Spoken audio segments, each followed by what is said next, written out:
नमस्कार मित्रांनो, आजच्या भागामध्ये आता मंजू अमृत आणि त्या खूप रडतात. मंजू अमृताला बोलते आणि म्हणते की तू परत आमरे असं काही करण्याचा प्रयत्न केला ना, बघ मी काय करेल तुला.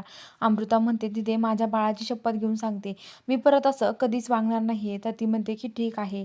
आणि मंजू बाहेर येते, बघते तर काय सगळं डेकोरेशन वगैरे करायचं काम चालू असतं.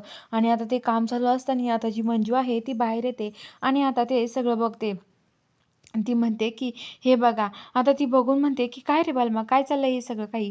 तर आता तो म्हणतो की अहो तुम्हाला माहित नाही वाघमारे वहिनी, तुम्ही सत्यदादाला विचारा. दरवर्षी तो हा दिवस खूप याने मग हे करतो. दरवर्षी तो हा दिवस खूप छान साजरी करतो, सेलिब्रेट करतो खूप मोठा. आणि खूप डेकोरेशन दरवर्षीच केलेलं असतं त्याने. तर आता लगेच ते म्हणतात काय दरवर्षी करतो. तर आता लगेच म्हणतात की हो, दरवर्षी तो हा सण साजरी करतो आणि दरवर्षीच तो तिथे सगळं काही हे करत असतो. दरवर्षी तो जे म्हणाल ना ते करतो ह्या दिवशी. त्याला वाटेल ते. आणि खरंच सत्या हा दिवस खूप मानतो. सत्याला हा दिवस खूपच आवडतो. कारण की त्याचा हा दिवस आवडीचा आहे असं म्हणतात. तर आता ते म्हणतात की हो ना.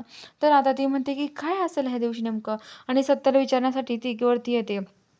टेरेसवर टेरेसवरती येते आणि सत्याला विचारते, काय रे सत्या, काय आहे या दिवशी नेमकं, का तू हा दिवस एवढा मोठा साजरी करतोस. तर आता सत्या म्हणतो की वाघमारे तुम्हाला माहिती आहे का ह्या दिवशी काय आहे. तर आता सत्या रडतो आणि मंजूला म्हणतो की याच दिवशी तुमचं आणि माझं लग्न झालं होतं.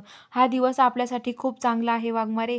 ह्या दिवशी तुम्ही माझ्या झाल्या होत्या असं म्हणतो. तर आता लगेच मंजू पण म्हणते की म्हणजे आज आपल्या लग्नाचा वाढदिवस आहे, तू विसरला नाही सत्या, अजून तुझ्या लक्षात आहे का. सत्या म्हणतो की हो वाघमारे, माझ्या अजून लक्षात आहे, मी अजून विसरलो नाही हा दिवस असं म्हणतो. तर ती म्हणते की हो ना. तर आता लगेच ते खूप खुश असतात दोघे पण. आता लगेच म्हणजे तिथून जायला लागते तेवढं सत्या मंजूच हात पकडतो आणि लगेच ते फटाकडे वगैरे फुटतात. तर आता इकडं सत्या आणि मंजू एका ठिकाणी लग्नासाठी आलेले असतात.